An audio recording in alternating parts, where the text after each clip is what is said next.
Okay, నేను మీకు ఒక మాట చెప్తాను. ఈ బిజినెస్ ది గురు మంత్రం, పద్దునే ఒక మంత్రం చెప్పాను, ఇప్పుడు ఒక మంత్రం చెప్తాను.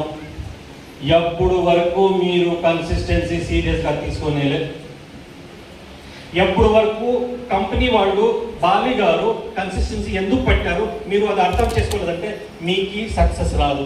నేను ఎందుకు చెప్తా ఉన్నానంటే, కన్సిస్టెన్సీ వచ్చి పుషింగ్ కాదు. కన్సిస్టెన్సీ అంటే మనం ఎందుకు ఉండేది బిజినెస్ లో, బెస్ట్ ప్రొడక్ట్స్ ప్రమోట్ చేసేదానికి. Right are wrong? కనిష్టం మా మనసులో మా భావనలు చూస్తే 5 lakhs మాకు చెక్ కావాలా. Right are wrong? ఒక 100 టీవీ 200 టీవీ ప్రొడక్ట్స్ మనం వాడకపోతే అది ఏంటి? మనం ఖర్చులు తీసుకుపోయిస్తాను అరబ్బీ సముద్రంలో దూకిసి రావాల ప్రొడక్ట్స్ ఏంటి? ఎవరు వాడేది ప్రొడక్ట్స్ ఏంటి? ఎవరు యూజ్ చేయాలి? తర్వాత రైస్ బ్రాన్ ఆయిల్ ఎంతమంది జనాలు యూజ్ చేస్తున్నారు? నిజంగా లేదండి.